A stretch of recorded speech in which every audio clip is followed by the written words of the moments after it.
সুপ্রিয় শিক্ষার্থীবৃন্দ, আসসালামু আলাইকুম।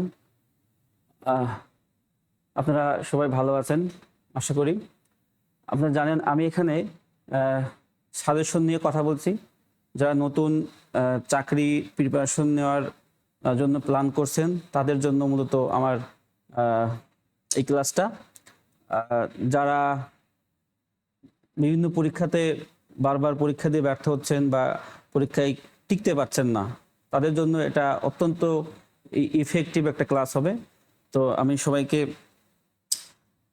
ইনভাইট করছি আমার এই ক্লাসে। তো আমি গত পর্বে বাংলা থেকে কোন কোন টপিকগুলো আপনার জন্য গুরুত্বপূর্ণ সেটা আমি দেখিয়েছি প্রথম পর্বে। আজকে আমি দ্বিতীয় পর্বে আলোচনা করব বাংলা ব্যাকরণ নিয়ে। বাংলা ব্যাকরণের কোন কোন টপিকটা আপনার জন্য গুরুত্বপূর্ণ এবং আপনি কোনটা বেশি বেশি পড়বেন বা কোন টপিকের উপর বেশি জোর দিবেন সেটা নিয়ে কথা বলবো।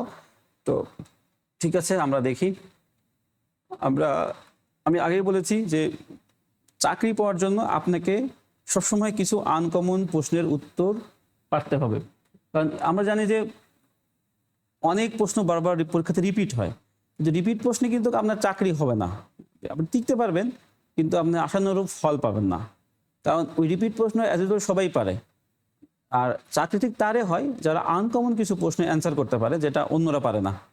তো এই জন্য আপনাকে সবসময় টার্গেট থাকবে যে আনকমন প্রশ্ন যেন আপনি পারেন, যেটা অন্য কেউ পারবে না। কারণ প্রতিযোগিতা এমনই হয়, প্রতিযোগীর ক্ষেত্রে সবাই কিন্তু স্ট্রং থাকে, বাট যে একটু বেশি স্ট্র্যাটেজি ফলো করে বা একটু প্ল্যান মাফিক পরিশ্রম করে তার জন্য কিন্তু একটা সুবিধা হয়।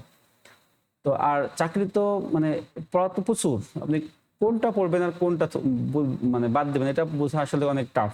এই জন্য আমি একটা কথা বলি, চাকরি পরীক্ষায় কৃতকার্য হওয়ার জন্য মেইন বিষয় হলো আপনি কতটা বাদ দিতে পারবেন, কতটা বাদ দিয়ে আপনার প্রিপারেশনটা রিল্যাক্স করতে পারবেন। তো এই দৃষ্টিকোণ থেকে আমি আপনাদের সামনে আমার কাছে যেটা মনে হয়, বা আমি নিজেও পরীক্ষা দিয়েছি, আমি 38 বিসিএস দিয়েছিলাম, নন ক্যাডারে আমি চাকরি করছি এখন। তো আল্লাহর রহমতে আমি গভর্নমেন্ট হাই স্কুলেও চাকরি পেয়েছিলাম, জয়েন করি নাই। আর যেহেতু নবম গ্রেড আমি টেকনিক্যাল কলেজে আছি, এটা মোটামুটি ভালো। আসলে রিজিক আল্লাহ আমার হয়তো এখানেই রেখেছে, আমি এই জন্য এখানেই আছি। তো মানুষের হাতে, আমাদের হাতে কোনো কিছুই না, আমরা চেষ্টা করতে পারি। ফলাফল দেওয়ার মালিক হচ্ছে আমাদের সৃষ্টিকর্তা। যদি আপনি আপনার সর্বোচ্চটা চেষ্টা করেন, সর্বোচ্চটা দিয়ে আপনার সামর্থ্যের কোনো কমতি রাখবেন না, চেষ্টার কোনো কমতি রাখবেন না, দেখবেন সৃষ্টিকর্তা আপনাকে অবশ্যই আপনার লক্ষ্যে পৌঁছায় দিবে। এই এতটুকুই। তো আমি শুরু করি, আর কথা না বাড়াই। আমরা প্রথমেই দেখতে পাচ্ছি এখানে বর্ণ এবং উচ্চারণ, এই টপিক থেকে প্রশ্ন পরীক্ষাতে আসবেই, মাস্ট। এখান থেকে কি প্রশ্ন আসে? অনেক টপিক আছে এখানে, ধ্বনি, বর্ণ, স্বরবর্ণ, ব্যঞ্জন বর্ণ, যুক্ত বর্ণ, শ্রেণীবিন্যাস, মাত্রার ব্যবহার। আমি এই প্রত্যেকটা টপিক পর্যায়ক্রমে আলোচনা করব। আপনারা আশা করি অন্য যে কোনো ক্লাসের চেয়ে আমার নিজস্ব অভিজ্ঞতায় এবং আমার নিজের তৈরি করা নোট বা লেকচার এখানে আমি আলোচনা করব। তো এই দৃষ্টিকোণ থেকে বলতে পারি এখানে আমি যেগুলা মানে আলোচনা করব প্রত্যেকটা বিষয় আপনার পরীক্ষার জন্য গুরুত্বপূর্ণ। আমি আজকে শুধু সাজেশনটা দিচ্ছি এবং এরপরে প্রত্যেকটা টপিক ধরে ধরে আমি আলোচনা করব। এই জন্য আপনাদের বলবো আপনারা আমার সাথেই থাকুন এবং আমাদের চ্যানেলটাকে সাবস্ক্রাইব করুন। পাশাপাশি আপনার প্রিপারেশনটা যেন আরো সুন্দর হয় এবং আপনার প্রত্যাশা পূরণ হয়, এই এই লক্ষ্যে আপনি আমাকে পাবেন সবসময় ইনশাল্লাহ। তো এখান থেকে এটা পড়বেন। আর শব্দ এবং শব্দ গঠন, এখানে আমরা জানি অনেক প্রশ্ন আসে যে পরীক্ষাতে আসে না যে কোনটা কোন ভাষার শব্দ। তো সেক্ষেত্রে এখানে বিদেশি, দেশ, দেশজ বা দেশি শব্দ, তদ্ভব, তৎসম, এইগুলা জাস্ট পড়লেই হবে। এখান থেকে আমরা প্রশ্নগুলো দেখি যে কোনগুলো বিভিন্ন পরীক্ষাতে বেশি বেশি আসে। এরপর আরো কি আছে? সমার্থক শব্দ আছে, বিপরীত শব্দ আছে, উপসর্গ, প্রত্যয়, সমাস, প্রত্যেকটা এখানে গুরুত্বপূর্ণ, কোনোটা আপনি বাদ দিতে পারবেন না। এবার পদ, পদ থেকে আমরা কি প্রশ্ন আসে? আমরা পদ অনেক প্রকার, 5 প্রকার পদ জানি। এখানে মূলত বেশি আসে হচ্ছে নাম, সর্বনাম আর বিশেষণটা। এরপরে ক্রিয়া, ক্রিয়ার সাথে যে সম্পর্ক, অব্যয়, এগুলা সবই এক কথায় পড়তে হয়। তবে এখানে নাম মানে সর্বনাম, নাউন বা তাকে বলে বিশেষ্য, এইটা বেশি আসে পরীক্ষাতে। এগুলা মোটামুটি দেখবেন। এরপরে বাক্য থেকে প্রশ্ন আসে। বাক্যের ভিতরে কি কি পড়ে? সরল বাক্য, যৌগিক বাক্য, জটিল বাক্য, কর্তা, ক্রিয়া, কর্ম, বাচ্য, এগুলা সব। আমি বাক্য গঠনের ভিতরে আপনারা এইগুলা পড়বেন, এই টপিকগুলা বেশি বেশি পড়বেন। এরপরে কাল এবং ক্রিয়ার কাল, 3টা কাল আছে আমরা জানি। এরপরে এর সাথে এদের সম্পর্ক আছে, এগুলো আপনারা দেখবেন। এর সাথে এগুলা খুব বেশি পরীক্ষাতে আসে না, তবে জাস্ট ওই যে বললাম আপনাকে, আসলে চাকরি পরীক্ষার মার কিন্তু আপনার এই ভিক্ষা করার মতো। আসলে এই এখান থেকে এতটুকু, ওখান থেকে অতটুকু, এখান থেকে অতটুকু নিয়ে আপনাকে দিন শেষে আপনার মানে ঝুলিটা ভরতে হয়। এই জন্য এখান থেকে প্রশ্ন আসে না, এটা পড়বো না, এরকম না কিন্তু। হ্যাঁ, আপনাকে কিন্তু প্রিপারেশনটা নিয়ে রাখতে হবে। যদি প্রশ্ন এসে যায় তাহলে আপনি পারেন। প্রবাদ প্রবচন আমরা জানি, এখান থেকে বেশি প্রশ্ন আসে এই বাগধারা থেকে। বাগধারাটা বেশি পড়বেন, এখান থেকে প্রশ্ন একটা মাস্ট আসবে।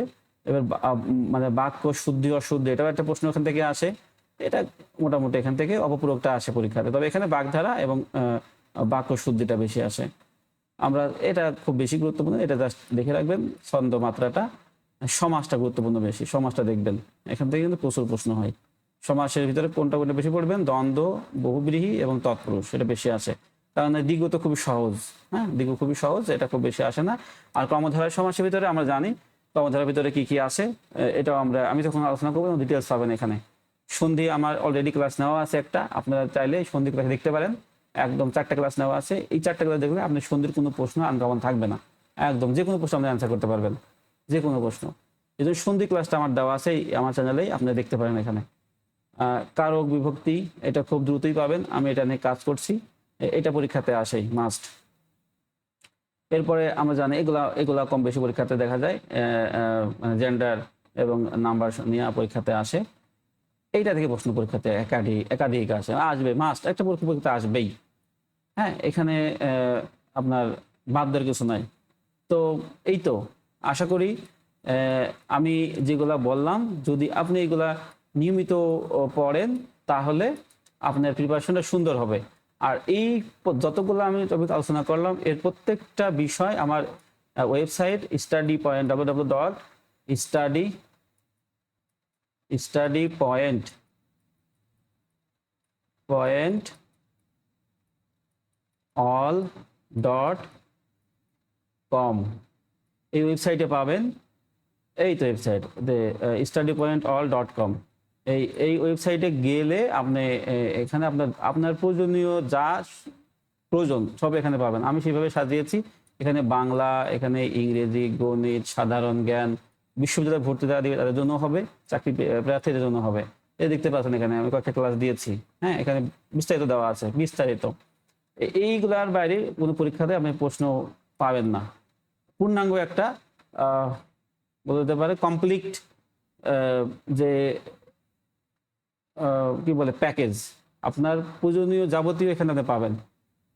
তো আমি বলবো আপনারা আমার এই ওয়েবসাইটটা ভিজিট করুন, এবং আমার ক্লাসগুলো যদি নিয়মিত পেতে চান তাহলে লাইক, কমেন্ট, শেয়ার করুন, এবং আমাদের চ্যানেলটি সাবস্ক্রাইব করতে ভুলবেন না। ধন্যবাদ।